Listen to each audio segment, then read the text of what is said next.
Hi, everyone, and welcome back. We are joined today by Mark Episkopos, a research fellow at the Eurasia program at Quincy Institute, to discuss the U.S.-Russia relations. So, welcome to the program. Glad to be here. Thanks for having me on. So, you have written lately some articles about the possibility for a peace agreement, but also normalizing relations between the United States and Russia, which is obviously of great importance for both sides as the world becomes multipolar. And I would argue it's better for the world overall as well. Uh, but it does seem that the window of opportunity for a peaceful agreement to end the Ukraine war and also normalizing relations between the United States and Russia appears to be closing. Now, I'm growing more pessimistic as it appears that the war will uh, likely end by either the collapse of the Ukrainian military or the collapse of the Ukrainian military establishment, which I would expect would result in a very ugly peace. So I'm happy to see that there's some optimism coming from people like yourself, George Beebe, and others at your great think tank. But I'm also therefore interested in what kind of ideas are out there to bridge this huge gap between the expectations for what a peace actually requires, as we now see the talk of a ceasefire, how far apart the different sides actually are. So I guess a good place to start would be, what do you see being required in a peace agreement? I mean, what do the different sides fear and what do they want? Well, thanks, Glenn. It's a difficult and multi-layered process that I think has been reduced, unfortunately, by many people looking at this, and some of them I think are well-meaning, genuine people who want to see this conflict end.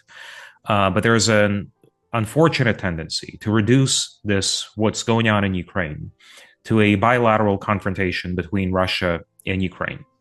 And if you proceed from that premise, that this is really a war between Russia and Ukraine, where they're fighting each other, and it would be better if the fighting stopped, uh, you end up missing a big piece of the overall puzzle. Because, yes, this is a bilateral war between Russia and Ukraine, but there is also a sense in which this is a confrontation between Russia and the West that is unfolding on Ukrainian soil.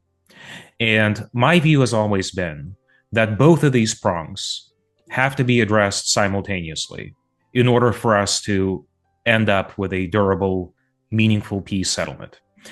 That certainly doesn't mean throwing Ukraine under the bus. And I think everyone is invested in helping Ukraine get the best deal possible. At the same time, we have to be realistic about where things are, about the battlefield conditions, about the difficult situation Ukraine finds itself in. Russia is winning on the battlefield. Russia has a massive advantage in latent power, latent resources. It's a much larger economy, much larger manpower pool, et cetera, et cetera. And Russia maintains escalation dominance over Ukraine. And these are real factors that we simply cannot reverse, no matter how much stuff we send. And in fact, the amount of stuff for us to send is rapidly dwindling. And it's certainly not going to be reversed by these secondary sanctions on China and India, which will actually hurt the West and the United States more than they end up crippling the Russian war machine. And we can get more into why I think that if you want. But just to stick on the peace negotiations for a second, it's so the full breadth of what's on the table between U.S., Russian, and Ukrainian negotiators is not something that I can predict. I hope that the talks will be as expansive as possible and touch on as many areas as possible: economics, diplomatic relations, nuclear talks. I think all of that, their linkages have to be established for us to get to a place where a real peace deal can be struck. So this isn't something that any of us can pre-negotiate sitting here. What I can tell you is the Russians have made abundantly clear over the past several months of dialogue between US and Russia, partly through direct conversations between President Trump and President Putin, partly as a result of Special Envoy Steve Witkoff's ongoing visits. And it's my understanding that he'll be in Moscow on Tuesday to continue the talks. The Russians have made it clear that they have no intention of agreeing to an unconditional 30-day ceasefire. Why? Well, because you're asking the Russians to relinquish their primary source of leverage, which is on the battlefield. It's the fact, as I said, that they are winning. You're asking them to give this up for nothing concrete in return. So you're looking, if Russia agrees to this kind of unconditional 30-day ceasefire that can be extended indefinitely, you're agreeing for a recipe for freezing the war in a way that allows Ukraine to pursue NATO membership, that allows NATO forces to be stationed in Ukraine, or Western forces, or a coalition of the willing composed of the E3 countries, Germany, France, the UK, any kind of formula along these lines. And Ukraine is free to build up its arsenal in any way it wants. It's free to station long-range strike systems on its territory capable of striking Moscow and St. Petersburg.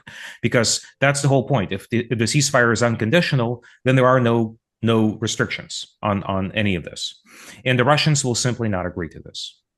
And we don't have the leverage, the punitive leverage, to force Russia to strong-arm President Putin into this kind of war termination framework. So you have, I think, this mistaken belief on the part of some that this is just a bilateral war and that the war should end. And this assumption leads us to the other bad assumption, which is the war should end with the two sides simply stopping to fight.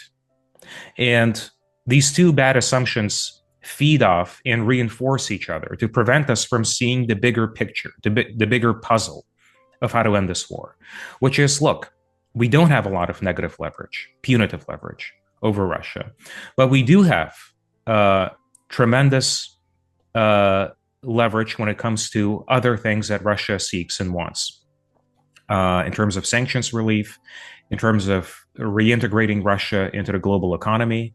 President Putin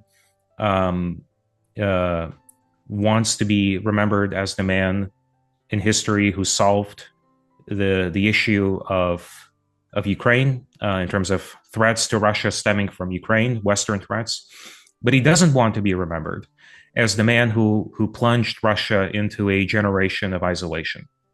And Russians, I was in Moscow in May, Russians see themselves in many ways as Europeans. Russians see themselves as part of this broader Western civilizational inheritance.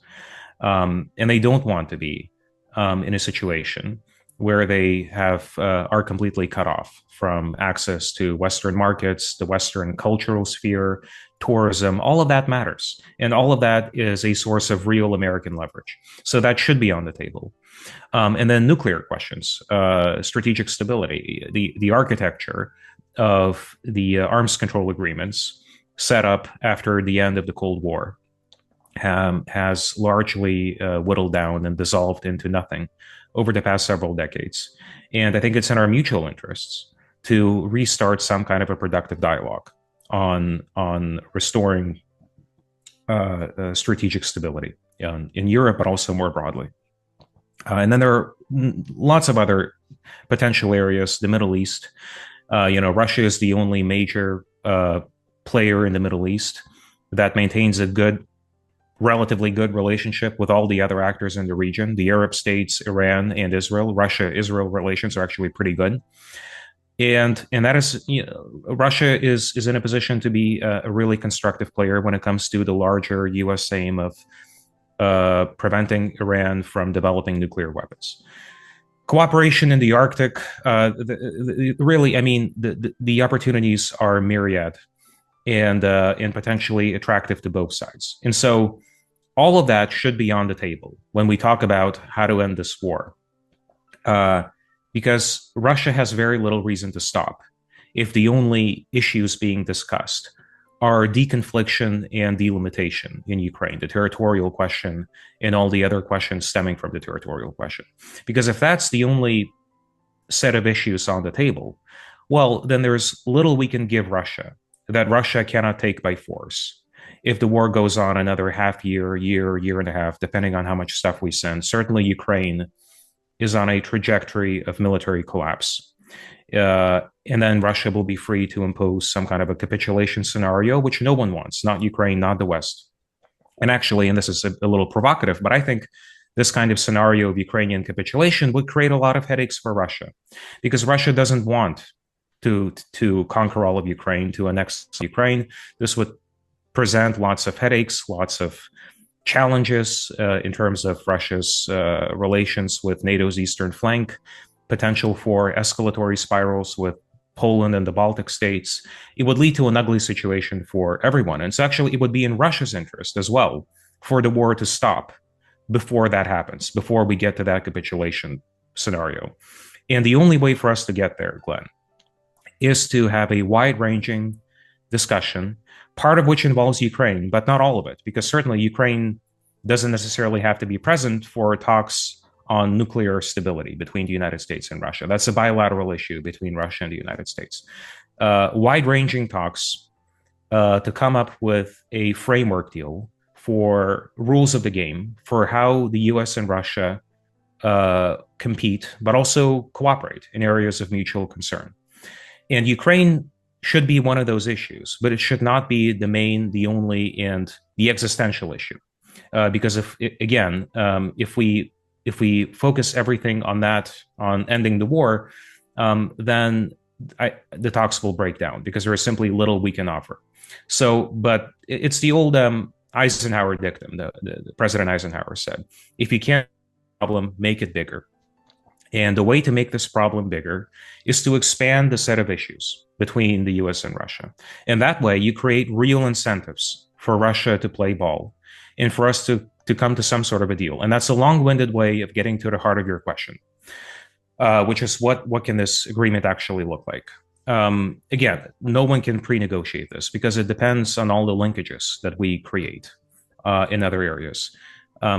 Certainly, one does not have to listen to the Russians very long or very hard to realize that they care seriously about the issue of threats stemming to Russia from Ukraine or from Ukrainian territory. So how do we handle this issue? Well, the first set of agreements that I think has to be struck is over Ukrainian neutrality and non-bloc status. So NATO, Ukraine cannot pursue NATO membership. And actually, that is something that we conceded very early on. Defense Secretary Pete Hegseth said this at the outset, but putting it down on paper is important. And NATO forces cannot be in Ukraine. Because certainly, and actually President Putin has mentioned this many times, Ukraine doesn't have to be a NATO member in order to host NATO forces on its territory. And that too is unacceptable to Russia. And that too has to be addressed as part of a broader framework deal. So Ukraine cannot be in NATO, and NATO cannot be in Ukraine. I think that has to be the bedrock element of any stable, durable deal. Certainly, we should not offer this unilaterally without getting anything in return. And at this point, the only real major victory that Ukraine can secure from this awful tragedy that has drawn on for 3.5 years now is a pathway to EU membership. And Russia previously has signaled that they are open to this. As part of the 2022 Istanbul talks, Russia explicitly said that it has no objections to Ukraine pursuing EU membership. Russian rhetoric on this has hardened lately in the past several months, I would say, but still, I think the window has not closed, and that is something we should secure as a concession from Russia. As part of this neutrality framework, this Austrian state treaty model that we're looking at for Ukraine. So that's the question on military alliances. And by the way, I should hasten to add, all we're saying is Ukraine should have a path to EU membership. Whether or not or when Ukraine becomes an EU member is, of course, a question between Ukraine and the European Union. And there's a whole book on guidelines and regulations called the Acquis Communautaire that you have to follow. It's very complex. And Ukraine, as far as I can tell, is very far from meeting all of these qualifications. But that, again, should be something between Ukraine and the European Union. And Russia simply should say that it has no objections to Ukraine pursuing this European path. Then the other element is the question of security guarantees. Because if you put the issue of EU membership, NATO membership in this kind of package, and you say we're going to trade NATO membership for EU membership, that leaves open the question of how will Ukraine defend itself against a possible future Russian reinvasion. And here it's very difficult because we're presented with this kind of classic security dilemma in international relations, where anything Ukraine does to develop a deterrent against Russia will be perceived as a potentially aggressive move by Russia. And this leads us to a situation where Russia will have a hard time agreeing to Ukraine developing a capable, robust domestic deterrent of its own. This is why Europeans talk a lot about the steel porcupine model for Ukrainian deterrence. I'm very skeptical that the Russians would agree to that. And creative solutions are needed to break this logjam. Now, certainly, drones are a major part of how this war has been waged. Very important. And I think the Russians understand that you can build drones in your garage, you can buy drones off Alibaba. There's really no way of regulating the how many drones Ukraine has. So that is a huge benefit to Ukraine. And then there's defensive weaponry like mines that I'm sure Ukraine will invest heavily in, especially in the possible areas of Russian advance in the northeast and the east, and perhaps parts of the southeast. But that leaves open the question of heavy weapon systems, main battle tanks, fighter jets, air defense systems, missile systems, all of that. And so my proposal for helping us get around this security dilemma is, why don't we set up a system of off-site weapons stockpiles that will be housed in different European countries, not in Ukraine itself. And these will not be Ukrainian weapons. These will be European weapons that will be lent to Ukraine, rented to Ukraine, in the event of a possible future Russian reinvasion. So, and there's a lot, but I'm summarizing here just to save us time. A Russian reinvasion will trigger a consultation period of 24 to 48 hours. If the conflict is not resolved within this window, then the stockpiles, which will have missile systems, F-16s, Leopard tanks, Abrams tanks, and other heavy infantry fighting vehicles, all of that, the stockpiles will be unlocked and their contents will be surged to Ukraine for the purpose of helping Ukraine's military defend itself against a Russian reinvasion. And after the invasion ends, these weapons will be returned to the stockpiles and locked up again.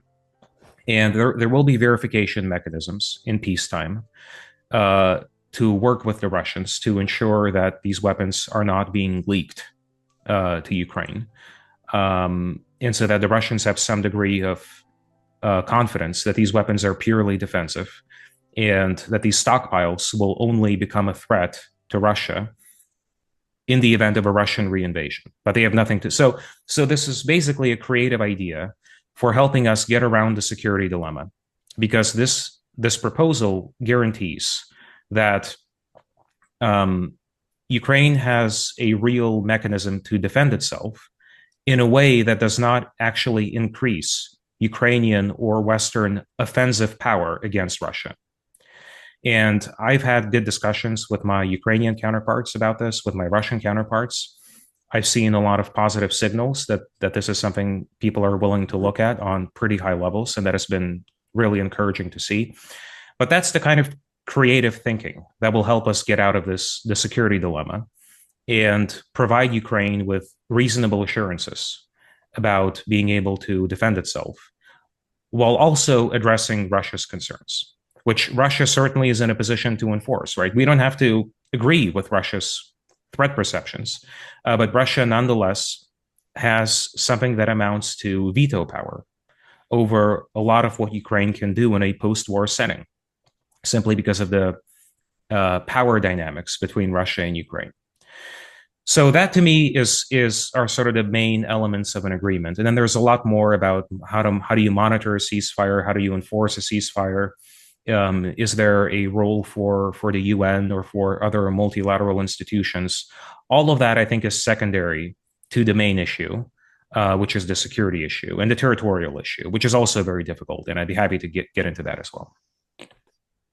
I find the EU membership proposal interesting because it's, as I said, George Bibi, he mentioned the same thing, but just so the Ukrainians get something out of it, because the way this war will end, no matter if it's on the battlefield or through diplomacy, it's going to be a very humiliating defeat for the Ukrainians. So if there's some what is called consolation prize, something they can get, I think EU would be good.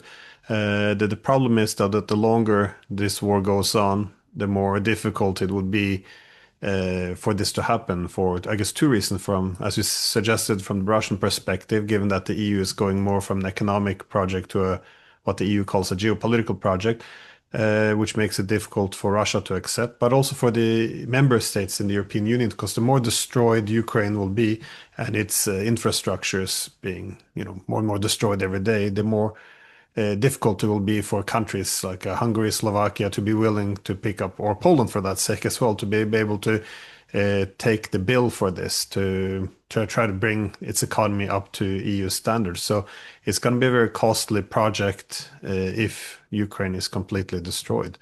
Also, I think there's a problem within the EU, because for the past 30 years, we've been repeating this mantra that, Russia doesn't have veto power over what NATO does or EU does. Essentially, the project since the Cold War has been to create a Europe where Russia doesn't have a seat at the table. So we always say Russia shouldn't have a veto power for anything. But, we're slowly learning, I think, that if we don't give Russia veto power in institutions, they will use hard power to assert their veto. But this is a very difficult thing for the Europeans to accept. It's very hysterical mood in terms of even recognizing there is a security dilemma, because the Europeans have really, I guess, embraced this idea that NATO, is never any concern. Russia was all fine, and then it was purely out of empire, restoring the Soviet Union. So again, this was unprovoked. This is the thing.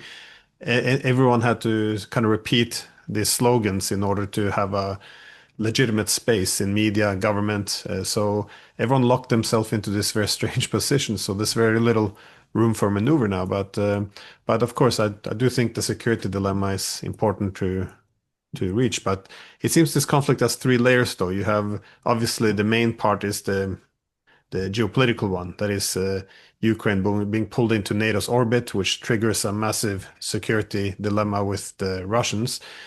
Second would be the bilateral ones, now that between Ukraine and Russia, as well, no, nothing needs to be said there.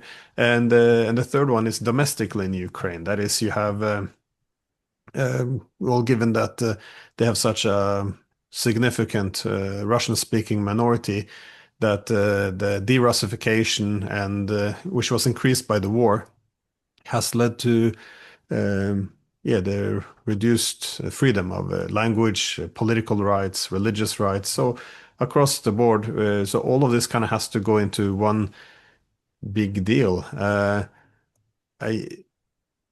wouldn't. Is it possible to do everything in one go, or would you have to do a Russia NATO deal, Russia? Because at the heart of it, it seems it's the Americans and the Russians who really have to come to an agreement. If you can get the big pieces in place, the other pieces can perhaps fall into place. But is there any political willingness in the United States to go to such an extent? Because, as I said, this requires us to go back on what we've been saying for 30 years, that this NATO expansion is no worse for the Russians. So it comes with a big political cost within Washington as well, doesn't it? Well, it does, and I'm glad you brought up this issue of the Russians have been protesting NATO policy for many decades now, and our response has been suck it up. You don't get a veto. NATO will do whatever it wants, and in some way, Putin has unilaterally successfully closed NATO's open door policy by signaling to everyone else in the region, Armenia, Georgia, Moldova, what will happen if you pursue this course. Well, we will come and we will bash you over the head with a cudgel, and you will remember the pain for decades or generations to come. And that is an solution, albeit a rather inelegant one, to this issue of NATO expansion. Now, the issue is what happens after Putin, right? This threat of Russian force is relevant and salient in the current political context, but what happens in the coming decades if or when the political landscape in Russia changes? So I think Russia still has an interest in, despite obviously using its coercive power to deter its neighboring countries from pursuing integration in Western security structures, I think Russia has an interest in coming to some kind of an understanding with NATO itself and with the US itself about this question, about NATO expansion, and about the broader set of rules, the rules of the game for how relations between Russia and the West are to be arranged, not just over the coming year, but over the coming decades. And I think the Russians have a real interest in engaging productively with us, with the United States on this. And you're absolutely correct that this will be a long-term endeavor. This is not a set of issues that can be negotiated in a week or even in a month. We're talking about a long-term dialogue that will have to take place through various channels between Russia and the United States, but also between Russia and the European Union eventually, although the European Union, of course, now is not in a mood to talk to Russia about anything, and also between Russia and NATO. And all of these layers will have to be established and pursued simultaneously on top of each other over a longer span of time. So we are talking about restarting a long-term dialogue on an underlying set of issues, geopolitical issues, that I think is in everyone's interest to address. And we talk about concessions.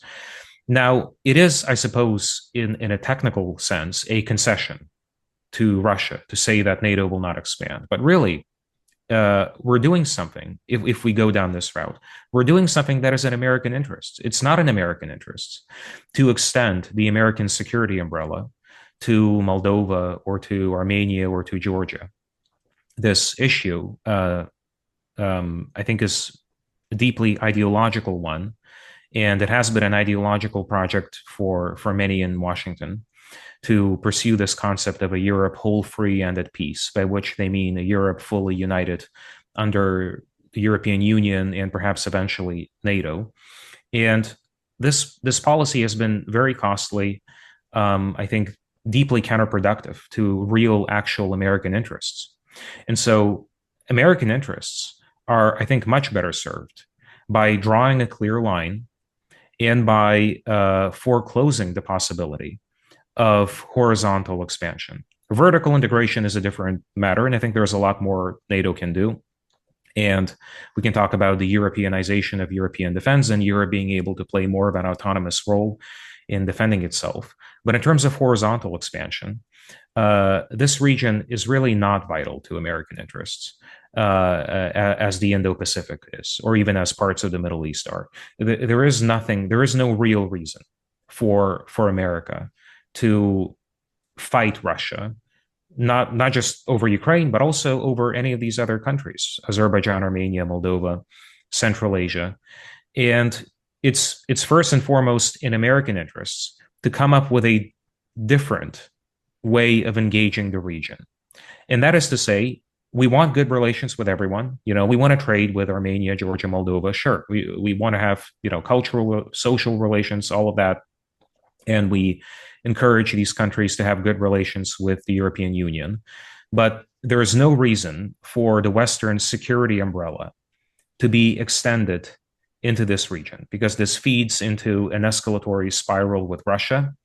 It sets the conditions for potentially another major conflict with Russia, and we don't get anything in return. The United States doesn't get anything out of expanding its security umbrella in this way.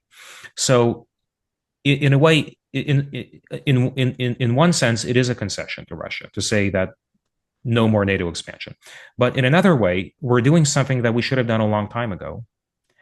And we're doing something that I think is squarely in America's interest, because the bigger picture of all of this is, how do we retrench? How do we reprioritize our posture on NATO's eastern flank and in Europe more broadly to allow us to divert our attention to other theaters that are more pressing for American concerns? The future of the world will not be decided by who controls some part of southeastern Ukraine.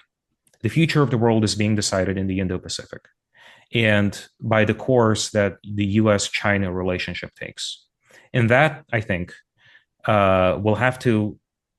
will eat up a lot of our resources, a lot of our political attention, a lot of our defense resources. And that has to be really the sole guiding focus. And in order for us to get to a position where we can truly pivot to Asia, because we have spoken about a pivot to Asia now for many decades, and it hasn't happened. The only way for us to truly pivot to Asia is to arrive at a stable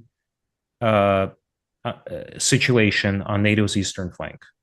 And part of how we get there is through deterrence. But deterrence without engagement is a recipe for escalation. And so, yes, Europe should defend itself and should invest more in its defense, but at the same time, there has to be a meaningful security dialogue with Russia about preventing spirals and agreeing for some format where we not only compete, but also cooperate in areas of mutual concern. And so all of that has to be part of the larger discussion when it comes to ending this war that's going on right now, but also preventing a future flashpoint in some other part of Eastern Europe, for example, Belarus. Yeah. What I liked in the article, though, one of the things were the focus on the weapons being Europeans' weapons being stored in Europe that can potentially be sent to Russia. Again, it's not a perfect solution, but it does remove some of the problems and pains, especially for Russia. But it kind of takes me back a bit to what you said before with Hegseth's comment a few months ago, when he essentially outlined the three things, recognizing the three things that the Russians wanted. So the first was, he recognized that the Ukraine would have to be neutral, so no NATO.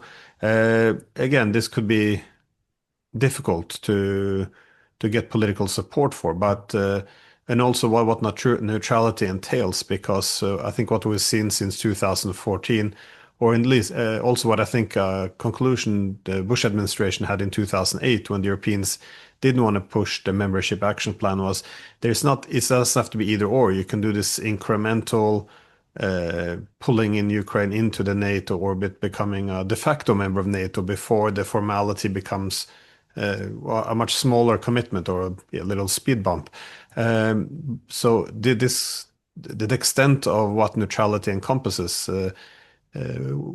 is could be a very difficult thing to agree on, especially the Europeans, who still seem to think that Ukraine might end up in NATO one day. So at least it's the rhetoric we have on this side of the Atlantic. The territorial issue, one could also get some solutions. I mean, how much territory, and does Ukraine have to recognize all of it?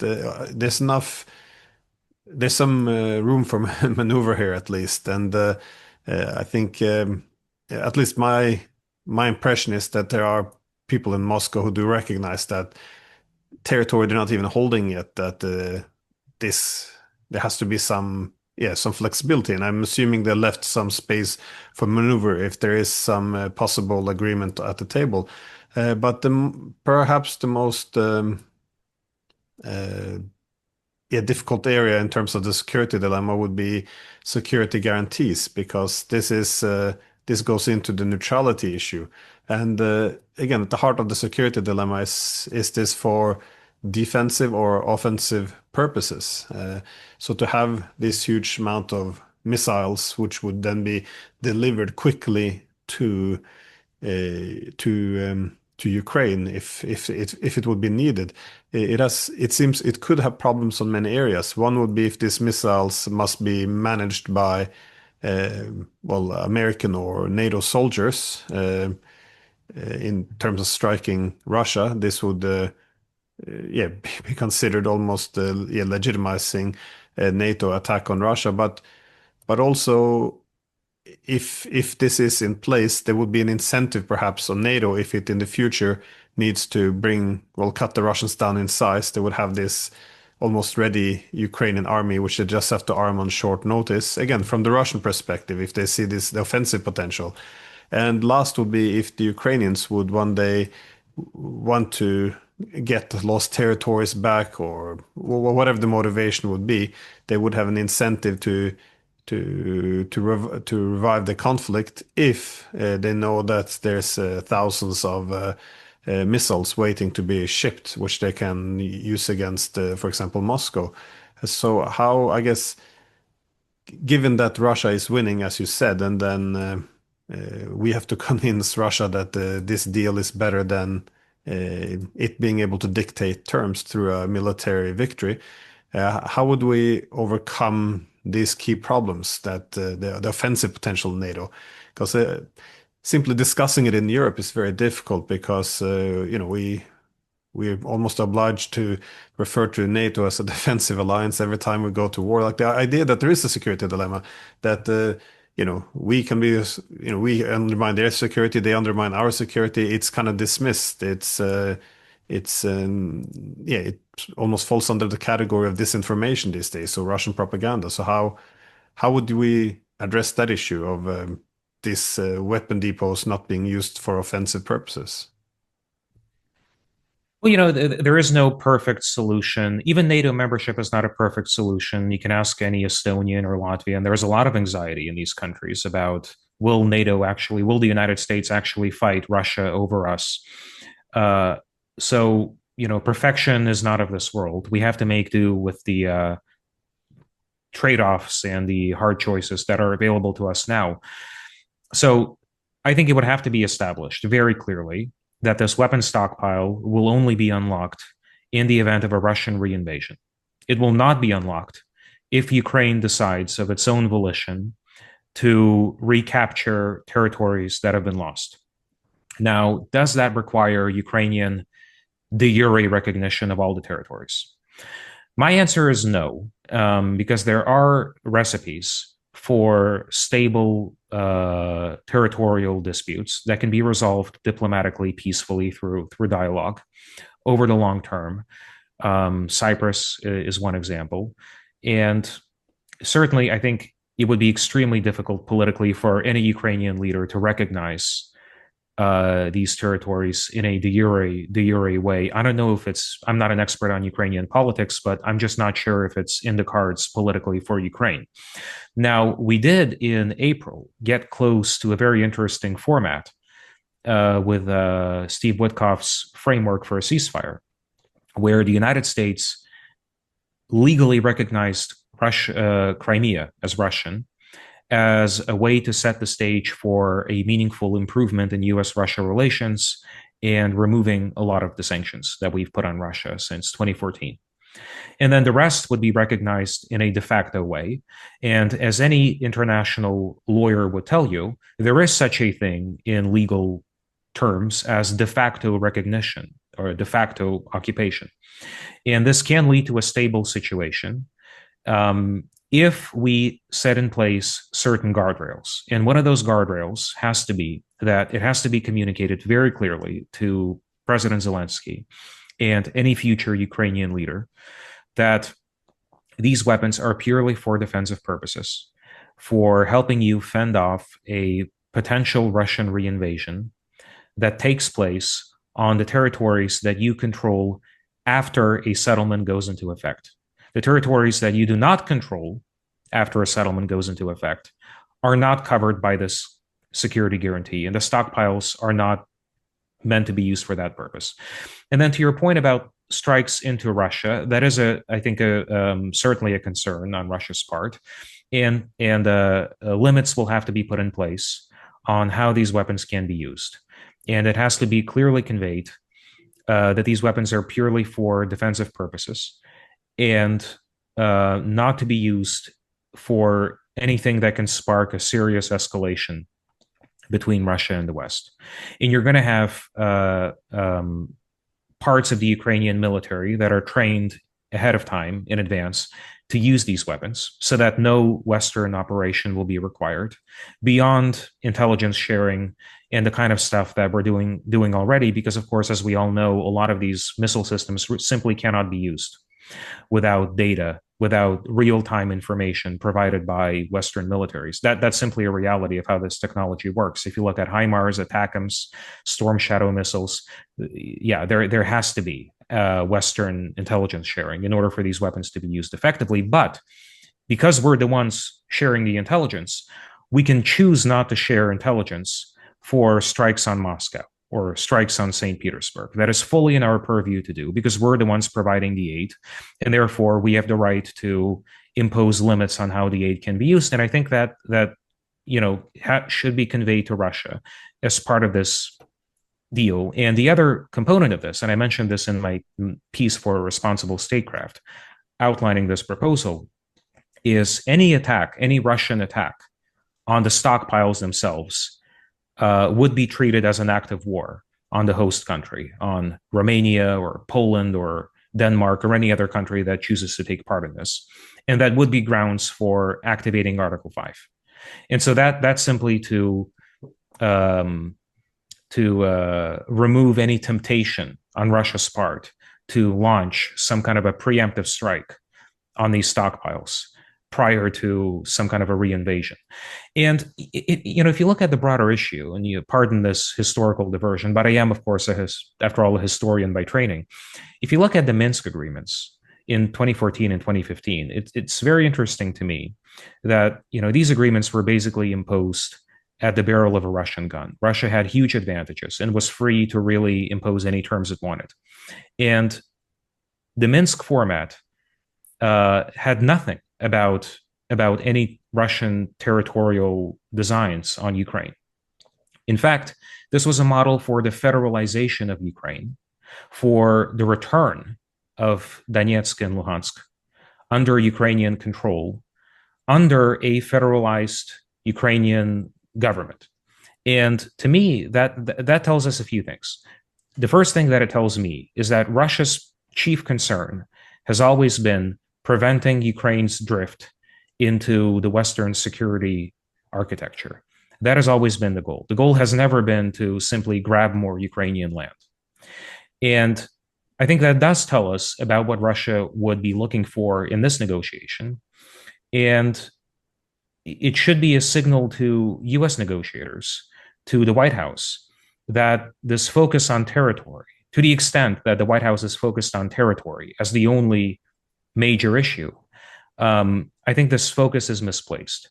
And we instead have to look at the broader security questions that got us to this point, that got us to this point of acute crisis between Russia and the West. Certainly, territory is important and cannot be divorced from what's going on. But to make this all about territory is missing the forest for the trees and will prevent us from getting a stable, meaningful settlement. No, I agree. I think, yeah, viewing the territory as the cause rather than the symptom or the consequence of this war is definitely a mistake. And It's interesting though, if the weapons are placed in Europe, it could be sold to Ukraine as actually being beneficial, and as they would be better defended, as they would be out of reach for Russia, or at least the cost for Russia of knocking out Ukrainian weapons in Europe would be much higher than it would be um, knocking them out in Ukraine in terms of possibly triggering Article 5. But on the other hand, one also I don't know if I can imagine if there was a direct war between the United States and Mexico, and the peace agreement would entail um, Russia and China promising to pump a lot of weapons into Mexico, missiles to strike Washington if conflict would be revived again. It would be hard to imagine it being acceptable to the US, especially if the US was winning the war. Again, it's not a perfect example, but again, I guess as you began saying, there is no perfect solution here. But I think similarly, the Russian demand that the Ukraine completely demilitarize, build down its army, and makes itself completely defenseless. I think at some level they also have to recognize that there is a security dilemma now. That yes, perhaps the dilemma is triggered by NATO moving east, but now obviously Ukraine has every reason in the world to be very fearful of Russia, and if there is no weapons, no security, then it might bring some very ugly political forces into power in Kiev as well. So um, I guess the Russians would have to give something as well. I did want to ask though about the Europeans, because you focus on the United States, Ukraine, and Russia as I guess the three most important parts of this conflict. But in Europe, the the willingness to end the war is well, there's very little willingness, and as you suggested, America would like this war to end so it can refocus on Asia. But here in Europe, I get the impression that we don't want the war to end for that exact same reason. If the war ends, America leaves Ukraine, it also leaves Europe, and I think the continuation of this war is a way of anchoring the United States into the continent. Indeed, the recent disaster of our trade agreement would also, by EU's own admission, not have gone through if it wasn't for the security issue. They say it's not an economic issue. We need to link the Americans in Europe, make sure they don't leave. Now, I think this is a foolish thing to attempt. America will have to pursue its own interest, and its interest in Europe is simply not the priority it used to be. But how do you see the European role in this? Because they don't want America to go to the extent that we're willing to continue and prolong the war. Well, look, I think the crisis in Ukraine is inextricably linked to our broader posture in Europe, and you're absolutely right that the Europeans are using this as a kind of hook to keep us in Europe, which I think is actually short-sighted on their part and foolish, because they should be investing in their own defense. They should be building up their own capabilities. And to the extent that massive amounts of European weapons are being pumped into Ukraine, that is compromising Europe's own military readiness for a cause that cannot be won, for prolonging a war where the results are, the writing is on the wall, unfortunately for Ukraine and for the West. So there has to be a carrot and stick approach in the way we deal with Europe, I think. We have to reassure the Europeans that we're not completely pulling out, that the American nuclear umbrella will remain over Europe. And that is a big part of Article 5, right? The American nuclear weapons. We do want the Europeans to spend more on their defense, but that can be done in conjunction with American companies. There can be joint investments. There can be mutually beneficial projects for helping the Europeans develop some kind of an autonomous capability. But tying all of this, linking all of this to some vision for Ukrainian victory, the way that unfortunately many Europeans have done, I think is deeply counterproductive. And I think we should convey quite strongly, and I think I hope that this is being conveyed, that Europe is not going to get what it wants from us by prolonging this conflict. And my own view, and I know there are differing approaches to this. My own view is the Europeans are certainly trying to prolong the conflict. That's abundantly clear from all the rhetoric we've seen up to this point, and the continued European commitment to President Biden's "as long as it takes" mantra. You still hear European leaders repeating "as long as it takes," this awful, meaningless phrase that actually is really cruel to Ukraine, because we've never specified as long as it takes to do what. And Ukraine is being bled white, is being robbed of a future, of the possibility of being a prosperous, flourishing, sovereign country in a post-war setting, by cynical European politicians who see it as in their interests for the war to go on another year, another month, another week. And that, I think, has to be called out and has to be condemned very strongly.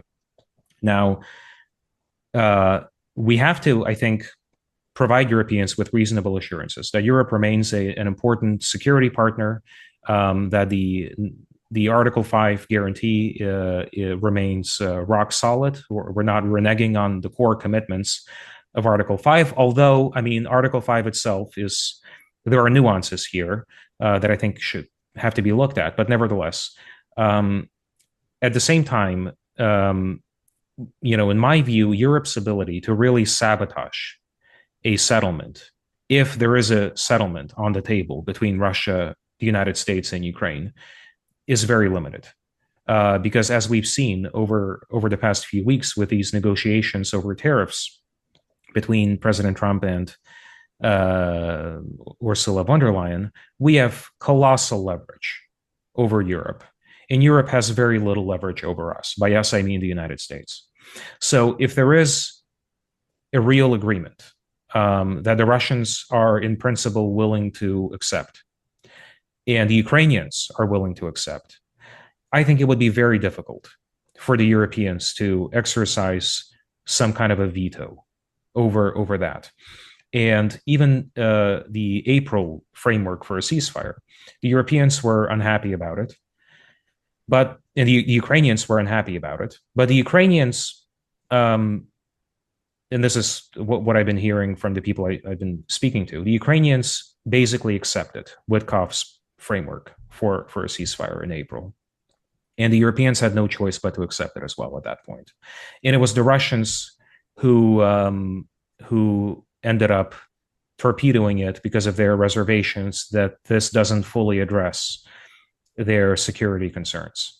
So I share this in order to impress that, yes, the Europeans are an actor in this equation. Really, we're not talking about a triangle. We're not talking about Russia, US, Ukraine. We're talking about Russia, US, Ukraine, and Europe. Of course, this conflict is unfolding in Europe.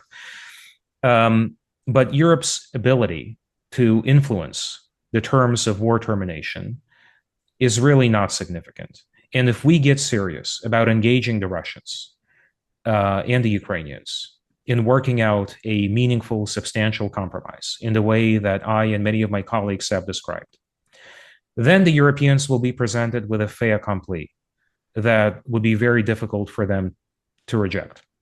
So I'm not discounting Europe's ability to be an obstructive actor, but I also worry about us hiding behind Europe as the reason for why a settlement hasn't happened.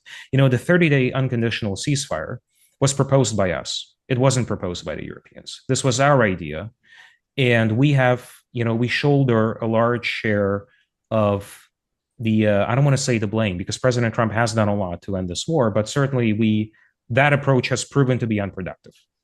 And the ball is in our court. We can't hide behind European obstructionism as a reason for why the negotiations have stalled. We have all the tools, I believe, we have all the tools at our disposal, we as in the United States, to effect a meaningful, viable settlement. And I hope we redouble our efforts in this window that we have. And I think the window is shrinking, by the way, in this window that we have to get this war settled. Yeah, I think it's possible, and I think it's not only in American interests, it's actually in European interests, even if they don't realize it. And just one last point, Europe has suffered economically on a colossal scale as a result of this war, and the full damage to European economies since 2022, I think still has not been fully understood by Americans, because it's difficult for us from across the Atlantic to understand just how sharply European, British, German, French standards of living have fallen, how bad the inflation has been, how far the prices have risen, and the energy issue to me is at the heart of it. The United States has an interest in selling Europe our LNG. We have an interest in exporting more energy to Europe, and Trump has been very clear about that. But the reality is, we simply don't have enough energy to service Europe's energy needs. Europe is a huge market, and Europe has no other buyer to make up the massive windfall left by Russia, because Azerbaijan, none of these countries can supply Europe with the energy it needs to continue growing its economy and to continue being a productive economic actor. So I think part of the settlement has to be, and this is again purely in European interests, some kind of a reset of energy relations between Russia and Europe. The Germans have been working furiously to block Nord Stream 2, to make it impossible for Nord Stream 2 to be restarted. I think that is a very short-sighted and unwise move. We can't be more Europeans than the European. If the Europeans want to pursue this kind of self-destructive path, then in some sense, there is little we can do. But I proposed, and I was one of the first people to propose this a long time ago. I proposed this back during the Biden administration. Why don't we simply buy Nord Stream 2? Why doesn't an American company simply buy a majority stake in Nord Stream 2? And so that way, you have Russian energy flowing into Europe, and an American company is making a profit off it. And so that way, we're not necessarily competing with Russia as a supplier of energy, but we're collaborating with Russia on a mutually beneficial economic venture that also is in Europe's interests. So if the Europeans are afraid of buying Russian energy for whatever reason, we have heard a lot of this talk about Russian energy blackmail, and I am personally quite skeptical of this as a concept.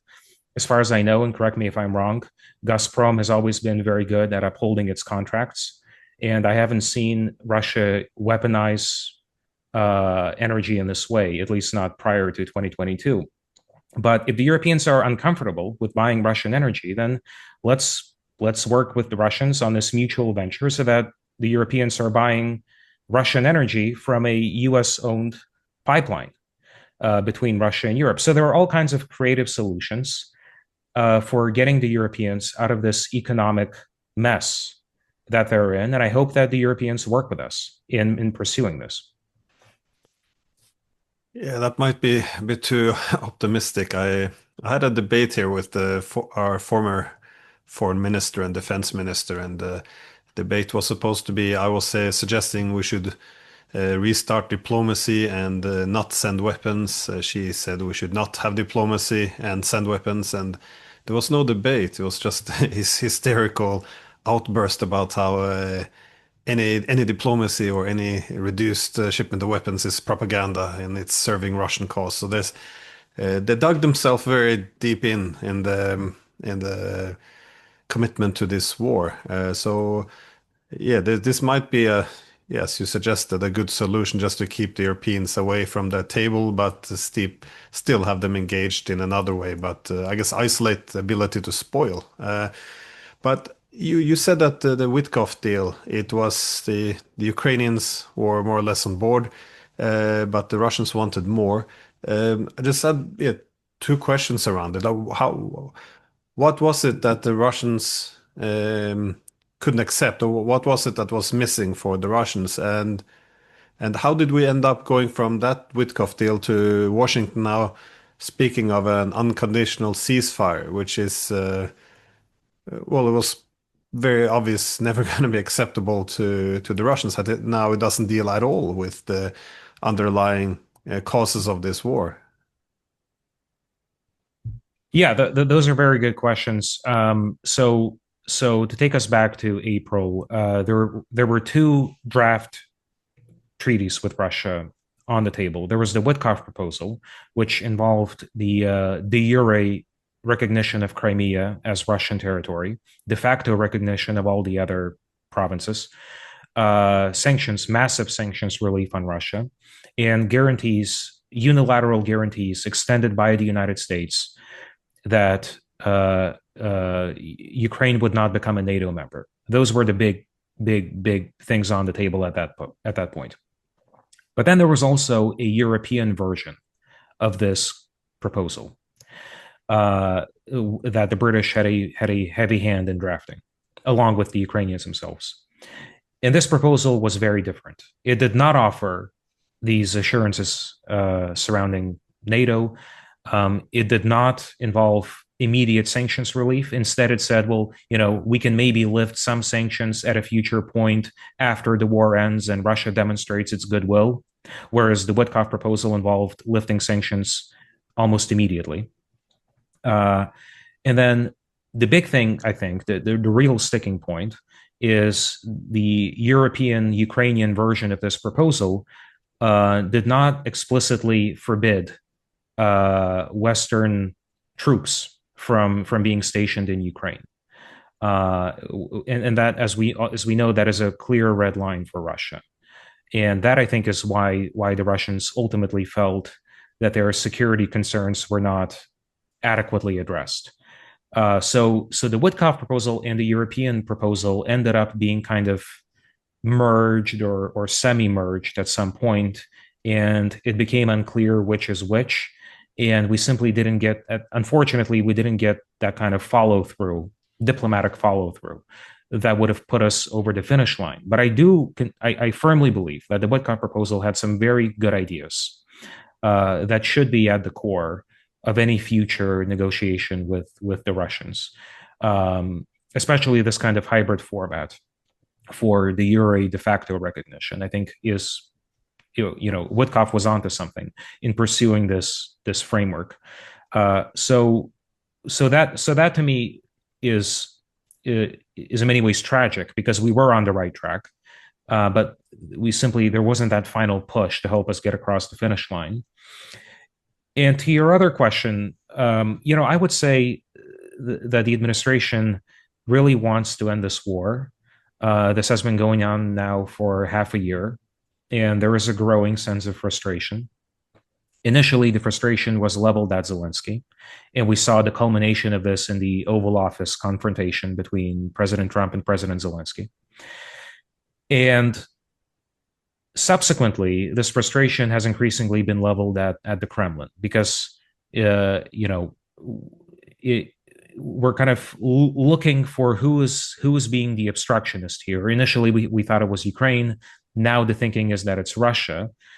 And the ceasefire idea, I think, is driven again by this notion that this is a bilateral conflict about territory and about how do we properly delimitate borders in a post-war setting. And in that sense, unfortunately, we've seen really a step back from where we should be, where instead of talking about these larger issues that are at the heart of why this war began and how it should end, we're back to talking about how do we immediately stop the fighting? How do we monitor a ceasefire? How do we freeze the conflict? That to me is not a productive or promising approach. The Russians have repeatedly signaled that they're not willing to play ball when it comes to an unconditional 30-day ceasefire. And we are going to have to go beyond that if we really are serious, and I think we are, about ending this war in a viable, effective way. Which again, the window is is open, I think, right now, but it's not going to be open forever.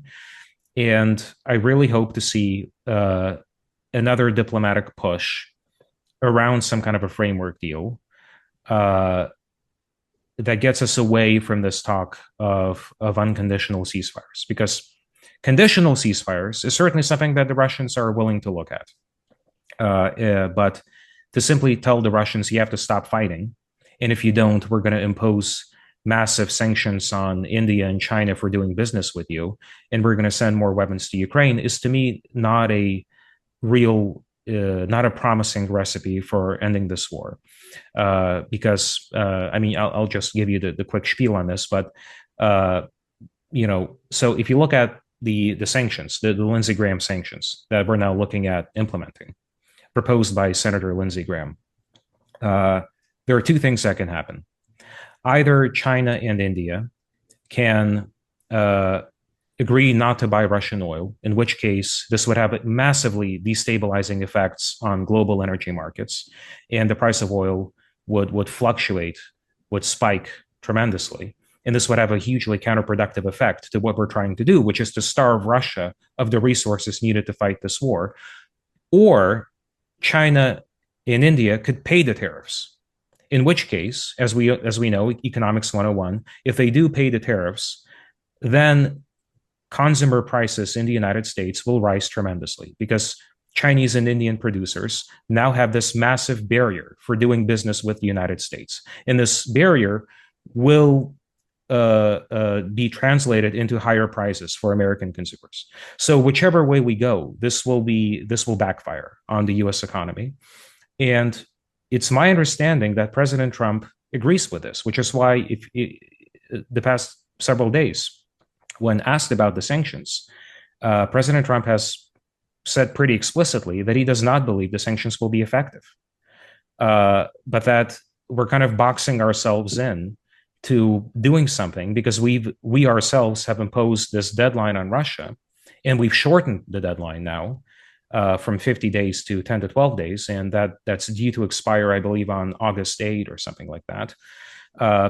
We are now in a position where the concern is the White House will have to do something punitively, some retaliatory measure against Russia in order to save face, and that will make it even more difficult for future talks to proceed. So we have to, and I think we still can, get away from this mentality of getting a short-term deal by getting the two sides to stop fighting, and instead look at this as the systemic, larger issue that this is. Yeah, the 10 days. Well, I think one thing we often leave out of the assessment is that Russia, there's a lot of anger now growing in Russia because they, well, not only saw that they were, well, shorthanded and, well, robbed of this common European home after the Cold War and having this NATO expansion, but also what they see as the betrayal of the Minsk agreement. And again, if one wants to know, I guess, why the Russians wouldn't accept the Minsk, now the Witkoff deal is, they fear that any deal will be another Minsk agreement. That is to freeze the conflict, buy some time to fill up Ukraine with weapons, train its army, and then fight another day on better terms. But also, well, exactly, yeah, the Russians are afraid yeah, that they're being sold a bill of goods, that we're telling them all of these attractive things in order to get them to stop fighting, and then none of it will actually happen. So the challenge now, the major diplomatic challenge, is to signal to the Russians that we are serious about sustained long-term engagement, not to become best friends, not to become allies, but to meaningfully improve relations between the US and Russia, and between Russia and the West, where opportunities for improvement exists and where such opportunities are to our mutual benefit. And that involves serious long-term diplomatic work that will, we can make some real progress in the short term, but really we're talking about a process that will stretch over the course of Trump's presidency, and if successful, will extend beyond Trump's presidency. Yeah, I agree, because all over the past few years now, all we heard was bleeding Russia, strategic defeat on Russia, destroying, breaking up, now casually talking about invading Kaliningrad, which is again part of Russia, and all this escalation, sabotage of peace. There's so much.